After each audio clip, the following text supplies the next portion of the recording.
El cine de oro mexicano brilla en la memoria colectiva como una catedral de elegancia. Trajes impecables, diálogos perfectos, rostros que parecían esculpidos por los dioses del celuloide. Pero detrás de esos decorados suntuosos y esas sonrisas cinematográficas, existía otro mundo. Un mundo de camerinos cerrados con llave, de reuniones privadas que nunca aparecieron en las crónicas oficiales, de acuerdos sellados en habitaciones de hotel donde el talento no era lo único que se negociaba. Las actrices jóvenes lo sabían. Los técnicos de iluminación lo murmuraban entre cables y reflectores. Las maquilladoras guardaban secretos que jamás escribieron en sus bitácoras. Porque en aquella época dorada, donde todo parecía perfecto bajo la luz de los estudios, había sombras largas y espesas que nadie quería fotografiar. Hoy vas a conocer las historias que nunca salieron en los créditos finales. 10 actores legendarios del cine mexicano cuyas conductas fuera de cámaras contrastan brutalmente con la imagen que proyectaban en pantalla. Algunos eran galanes admirados, otros villanos respetados, pero todos comparten algo en común: testimonios enterrados, rumores persistentes y comportamientos que hoy te harán cuestionar cada escena que protagonizaron. Si estas historias olvidadas del cine te atrapan, suscríbete a Archivo Extra y activa la campanita. Aquí desenterramos lo que el tiempo intentó borrar, porque la verdadera historia del espectáculo mexicano merece ser contada completa, sin retoques de maquillaje ni ediciones de guión. Después de conocer esto, nunca volverás a ver el cine de oro con los mismos ojos. Miguenga. Cejas arqueadas como cuchillos. Voz rasposa que atravesaba la pantalla como un presagio. Mirada que congelaba la sangre de cualquier protagonista. Miguel Inclán no interpretaba villanos. Los encarnaba con una convicción que hacía temblar a las plateas de los cines de barrio. Su consagración llegó en 1947 con Nosotros los Pobres, donde dio vida a Don Pilar, apodado el Marihuano, ese personaje despiadado que abusaba de la madre parapléjica de Pepe el Toro. El público lo odió con pasión, y ese odio fue su mayor triunfo como actor. Pero lo que las marquesinas no contaban era lo que sucedía cuando las cámaras dejaban de rodar. Fuentes de la época señalan que Inclán no abandonaba su personalidad amenazante al salir del set. Técnicos y personal de producción lo describían como alguien que usaba su presencia intimidante más allá de los ensayos. Durante las filmaciones en locaciones alejadas de la Ciudad de México, especialmente en pueblos donde se rodaban escenas de exteriores, circulaban historias incómodas. Se murmuraba que Inclán establecía acuerdos privados con actrices de reparto, coristas y extras que apenas comenzaban sus carreras. Mujeres muy jóvenes, sin conexiones en la industria, sin quien las protegiera. Los comentarios corrían discretamente entre maquillistas y vestuaristas. No eran denuncias formales, imposibles en aquellos años donde el silencio era la moneda de cambio para seguir trabajando. Pero todos lo sabían. Inclán tenía predilección por las que interpretaban papeles secundarios, esas actrices sin nombre en los créditos que esperaban ansiosas una oportunidad para decir aunque fuera una línea de diálogo. ¿Cuánto costaba ese diálogo? Esa es la pregunta que nadie se atrevió a responder oficialmente. Pero en los pasillos de los estudios, donde el humo de los cigarrillos se mezclaba con los chismes, la respuesta flotaba en el aire como una verdad incómoda que todos conocían y nadie pronunciaba. El mismo hombre que en pantalla representaba la maldad absoluta, en la vida real parecía no distinguir entre actuación y realidad. Y eso, para muchas mujeres que cruzaron su camino, no fue ficción cinematográfica. Carlos López Moctezuma. Imponente. Esa es la palabra que define a Carlos López Moctezuma. Con su presencia teatral refinada y esa voz que pronunciaba cada sílaba como si estuviera dictando sentencia, se convirtió en el villano aristocrático del cine mexicano.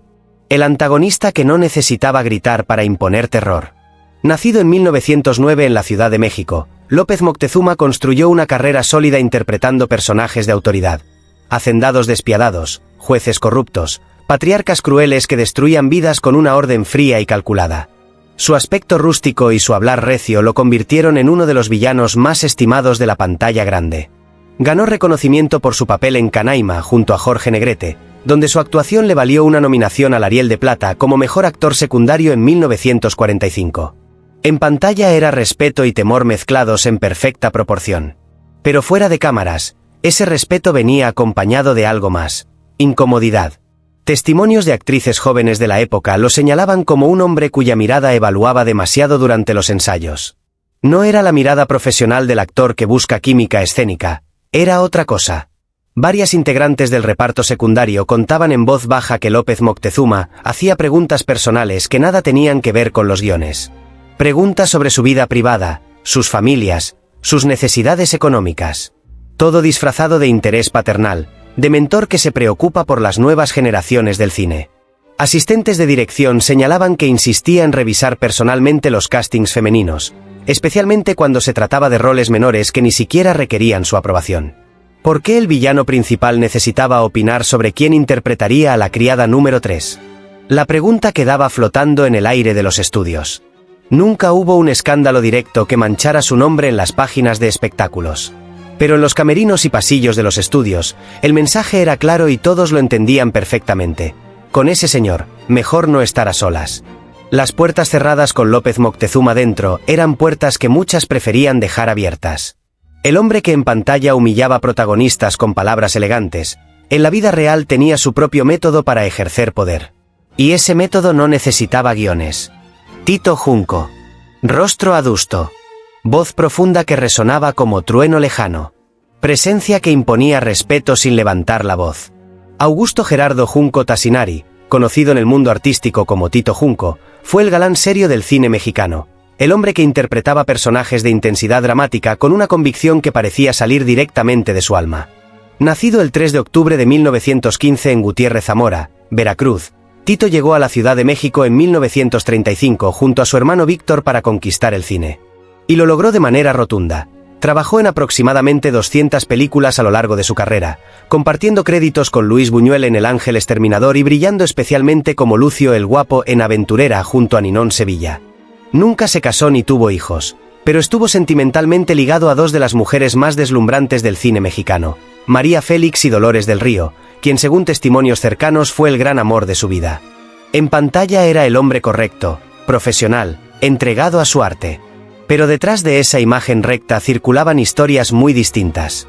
Quienes trabajaban en producción lo describían como reservado pero calculador, alguien que sabía exactamente cuándo mostrarse encantador y con quién hacerlo.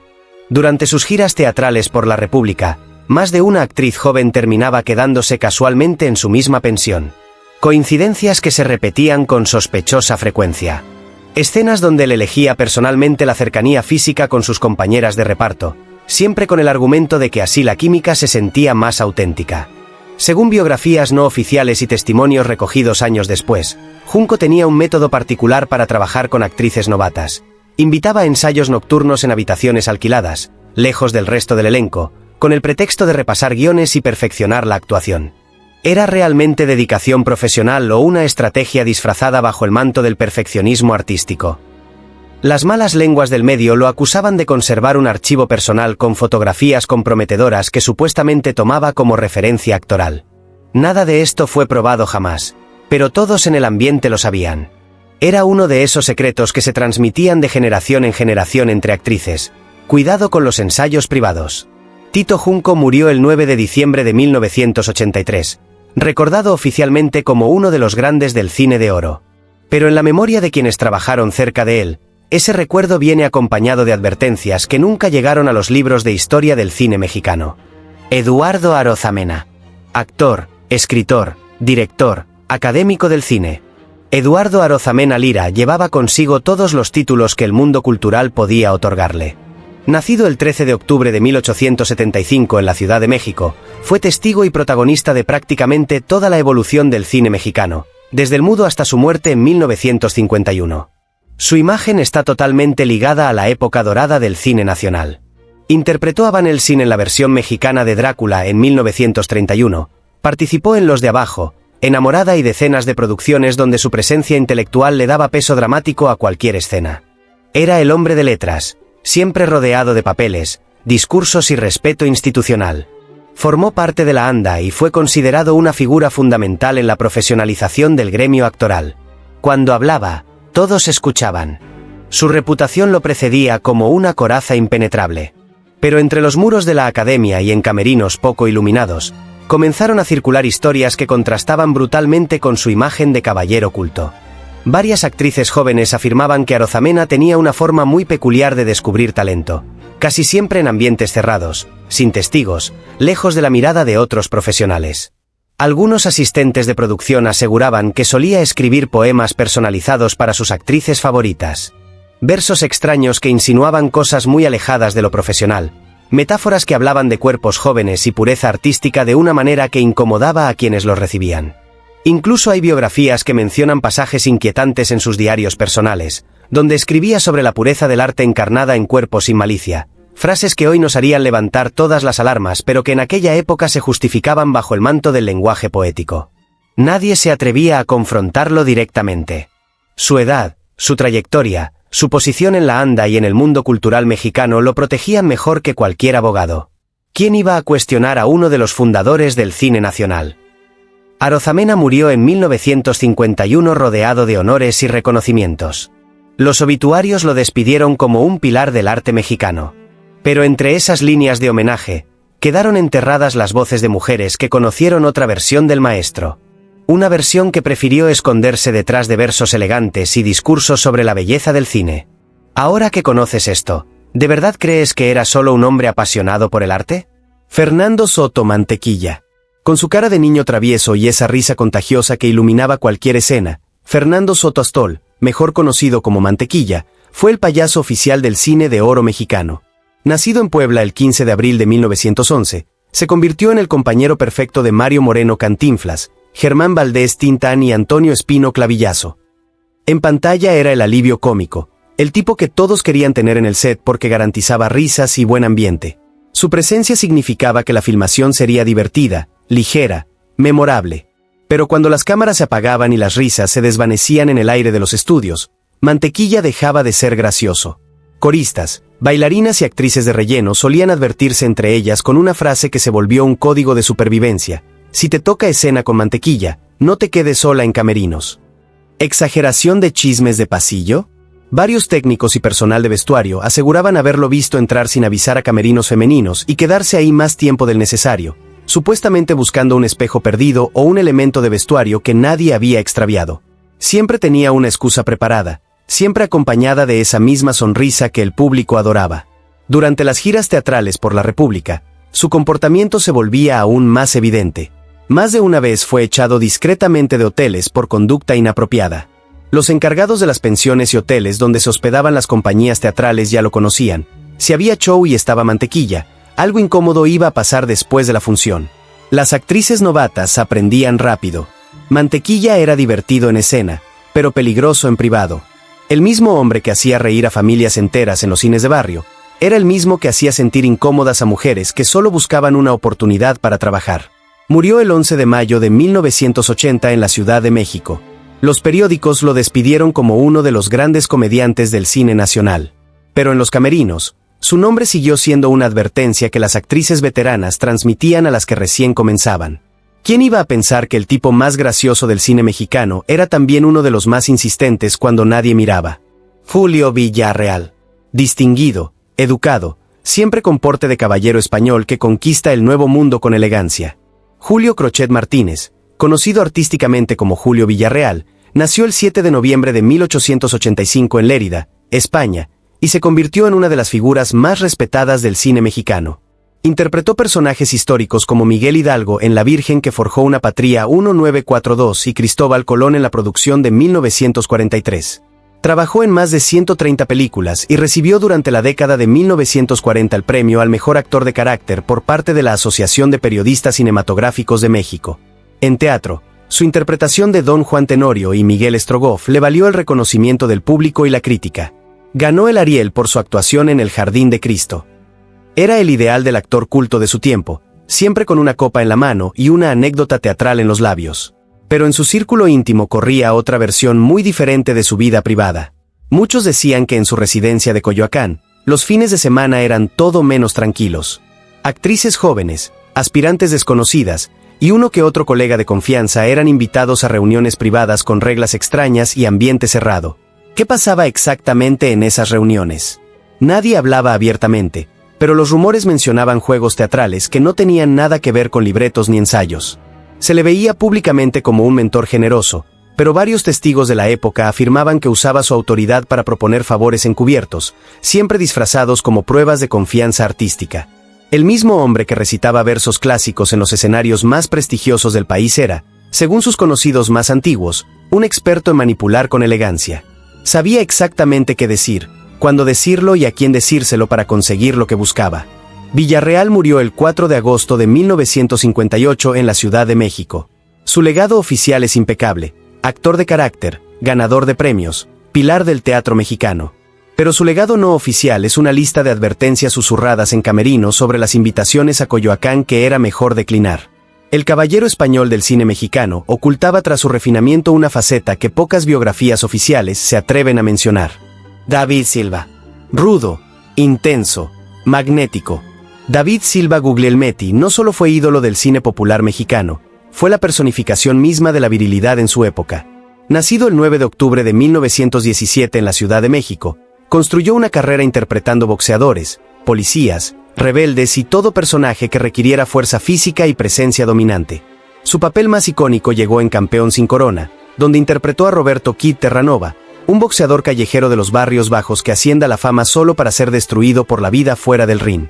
La actuación le valió el Ariel y lo convirtió en un símbolo del cine de boxeo mexicano.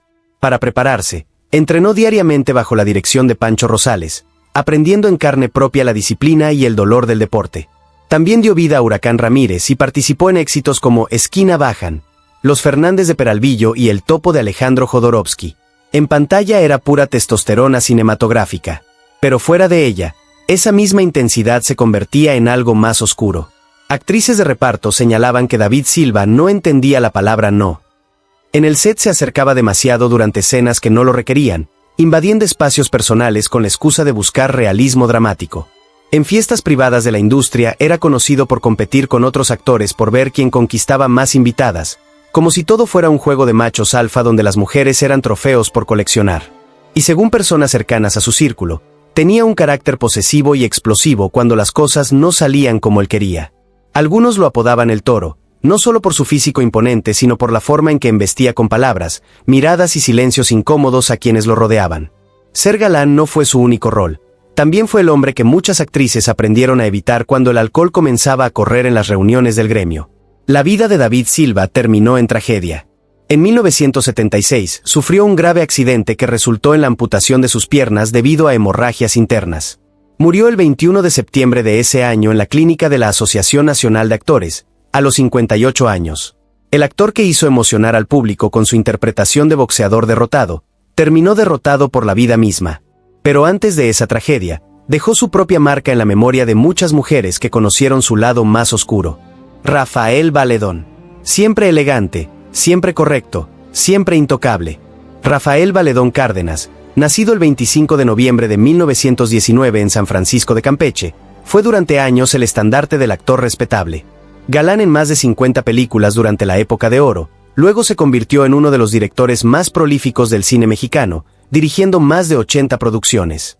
Nunca una polémica pública. Nunca un escándalo directo. Su carrera transitó del cine al teatro y finalmente a la televisión, donde debutó en 1972 con la telenovela El edificio de enfrente. Ganó premios, incluyendo el reconocimiento a Mejor Dirección por Los Salvajes en 1957. En 1989 recibió en su tierra natal la presea Justo Sierra Méndez, que se otorga a los campechanos distinguidos. Era el modelo perfecto del artista completo, actor, director, profesional respetado. Pero en los círculos de producción más antiguos, su nombre aparecía una y otra vez en los relatos más inquietantes.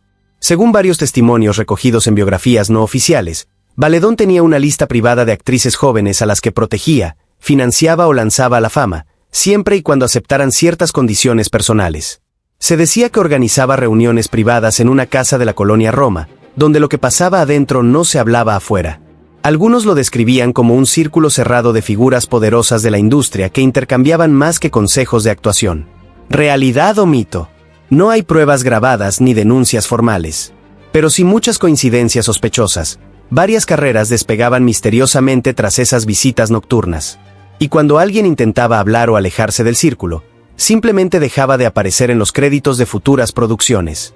Valedón mismo reconoció años después: llegó un momento en mi carrera en el que suplí la calidad por la cantidad. Más cantidad que calidad. Tal vez esa frase no solo se refería a sus películas. Murió el 6 de mayo de 1994 en la Ciudad de México. Su legado oficial es impresionante: actor, director, maestro de generaciones. Pero su legado extraoficial es una red de favores, silencios comprados y carreras construidas sobre cimientos que pocas se atreven a examinar de cerca. El hombre que nunca tuvo un escándalo público fue, paradójicamente, el centro de los escándalos privados más elaborados de la industria. Joaquín Cordero. Siempre elegante, siempre impecable, siempre en control. Joaquín Cordero, nacido el 16 de agosto de 1922 en Puebla, fue uno de los galanes más reconocidos de la época de oro del cine mexicano. Su presencia en pantalla irradiaba clase, profesionalismo y ese magnetismo particular de los hombres que parecen tenerlo todo resuelto. Trabajó en decenas de producciones desde su debut en El Corsario Negro en 1944, y su carrera se extendió por décadas tanto en cine como en televisión.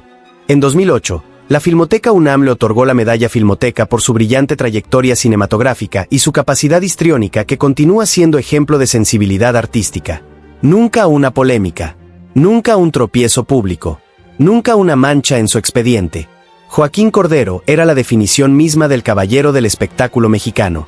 Pero en los círculos de producción más antiguos, entre productores retirados y actrices que ya no tenían nada que perder ni que temer, su nombre aparecía en conversaciones que nadie quería tener en público. Según varios testimonios recogidos en biografías no oficiales y entrevistas realizadas años después de los hechos, Cordero tenía un sistema bien aceitado. Supuestamente mantenía una lista privada de actrices jóvenes a las que protegía, lanzaba o financiaba. Pero esa protección venía con condiciones que no aparecían en ningún contrato oficial. Documentos de época mencionan reuniones privadas organizadas en una casa de la colonia Roma, un lugar neutral donde figuras poderosas de la industria se reunían. Lo que sucedía en esas reuniones era tema de especulación constante, pero algo era claro: muchas carreras despegaban misteriosamente después de esas visitas nocturnas. Y cuando alguien intentaba hablar, alejarse o romper el código de silencio, simplemente dejaba de recibir llamadas para castings. Desaparecía de los créditos. Se volvía invisible en una industria donde Cordero y sus contactos controlaban gran parte de las oportunidades. ¿Pruebas concretas? Ninguna que sobreviviera el paso del tiempo y el poder de los abogados. Pero coincidencias, testimonios fragmentados y silencios demasiado convenientes que construyeron una historia paralela a la oficial. Joaquín Cordero falleció en 2013, recordado como uno de los grandes galanes del cine mexicano. Los homenajes llenaron páginas de periódicos. Pero entre esas líneas de elogio, quedaron enterradas las voces de quienes conocieron la otra cara del caballero perfecto. Y aquí termina este recorrido por las sombras del cine de oro mexicano. 10 actores que brillaron bajo los reflectores, que fueron aplaudidos en premieres y adorados por millones, pero que dejaron cicatrices invisibles en los pasillos donde las cámaras nunca entraron.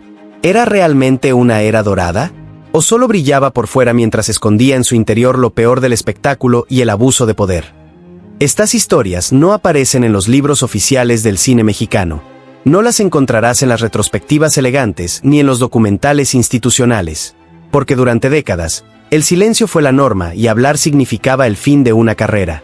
Pero las voces enterradas no desaparecen para siempre. Se quedan ahí, esperando el momento en que alguien se atreva a desenterrarlas y darles espacio en la historia real del espectáculo mexicano. Queremos saber qué piensas. ¿Te sorprendió alguno de estos nombres? ¿Faltó alguien en esta lista que conozcas por testimonios familiares o historias del medio? Déjalo en los comentarios. Este canal existe porque hay historias que merecen ser contadas, aunque incomoden, aunque rompan la imagen perfecta que nos vendieron durante décadas. Si este video te movió algo en el pecho, si crees que estas historias merecen ser conocidas, dale like y compártelo. Eso ayuda al algoritmo a mostrárselo a más personas que también quieren conocer la verdad detrás del glamour. Y suscríbete a Archivo Extra, porque aquí seguiremos desenterrando lo que el tiempo y el poder intentaron borrar.